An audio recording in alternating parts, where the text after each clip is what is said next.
আসসালামু আলাইকুম সম্মানিত ভিউয়ার্স।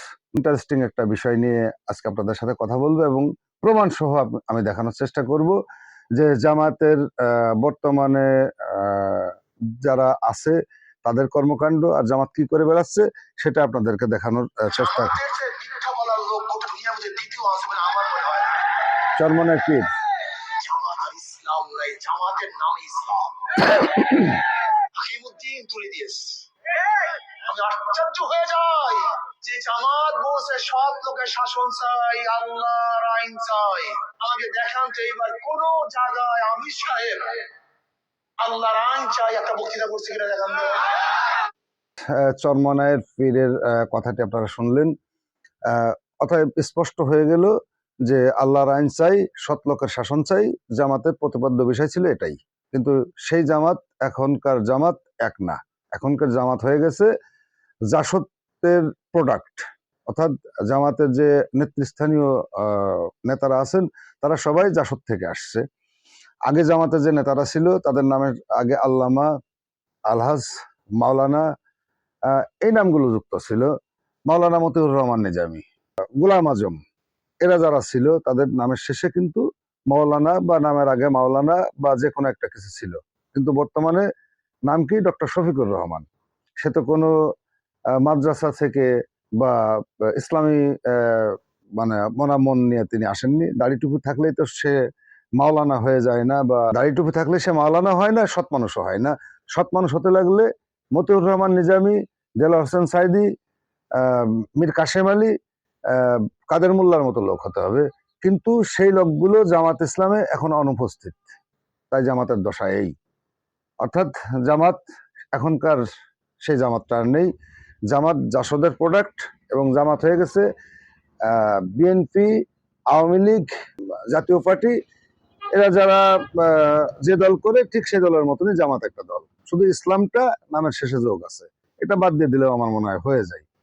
আর এনসিপির কথা আমি বলছিলাম, এনসিপি যে নেতাগুলো হম্বিতম্বি করছে, সার্জিস আলম, নাহিদ ইসলাম, তারপরে বিশেষ করে নাসিরউদ্দিন পাটোয়ারি, এরা যে হম্বিতম্বি গুলো করছে, এরা বলছে যে ভোট সুষ্ঠু এবং নিরপেক্ষ হয়নি, জালিয়াতি হয়েছে।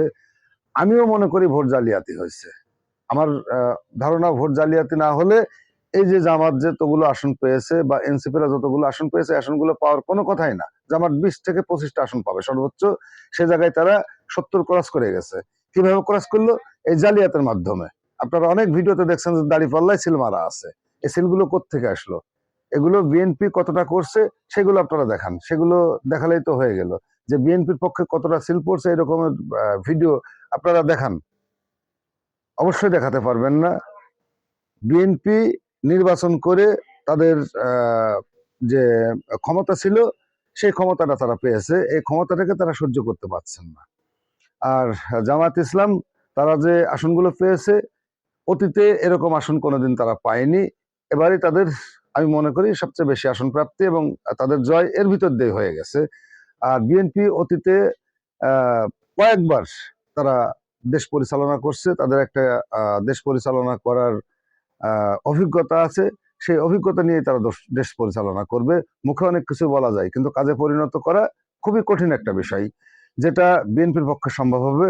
জামাত আসলে দেশটা কি হতো একবার ভেবে দেখেন। জামাতের কোনো মহিলা এমপি তারা দিতে পারছে কিনা, মহিলা ক্যান্ডিডেট তারা দিতে পারছে কিনা, এনসিপি থেকে তারা কোনো ক্যান্ডিডেট দিতে পারছে না কিনা মহিলা ক্যান্ডিডেট। কেন পারে নাই?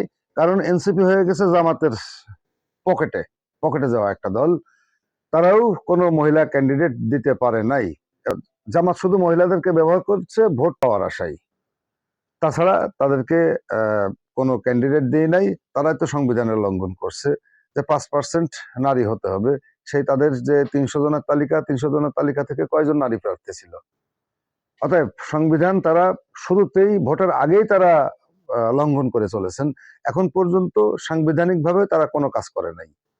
গণভোটের যে বিষয়টা বা আগর বাগর যেসব বিষয় ছিল সেগুলো তারা একের পর এক বিগত সরকারের উপর চাপ প্রয়োগ করে গেছে। এবং এনসিপির নেতারা যে ধরনের অধ্যত্বমূলক কথাবার্তা বলছে সেগুলো আসলে কখনোই সুস্থ মানুষ হিসেবে মেনে নিতে কেউ পারবে না। তো আমি আশা করব তাদের বোধোদয় হবে, তারা সেটা থেকে বেরিয়ে আসবে। অনেকদিন ধরে বিএনপির সাথে লেজুরবৃত্তি করেছিল, সেই লেজুরবৃত্তি থেকে বের হয়ে তারা আলাদা একটা সত্তা নিয়ে তারা রাজনৈতিক ভাবে ভালো থাকুক, এটাই আমার কামনা থাকবে। সম্মানিত ভিউয়ার্স, আমার এই চ্যানেল থেকে যে ভিডিওগুলো প্রচারিত হয় সেগুলো যদি আপনাদের ভালো লাগে তাহলে চ্যানেলটিকে সাবস্ক্রাইব করে পাশে থাকা বেল বাটনটি অল করে রাখবেন। আর যারা ইতিমধ্যেই সঙ্গে আছেন তাদেরকে অসংখ্য অসংখ্য ধন্যবাদ। আজকের ভিডিওটা পর্যন্তই। ভালো থাকবেন সবাই। আসসালামু আলাইকুম।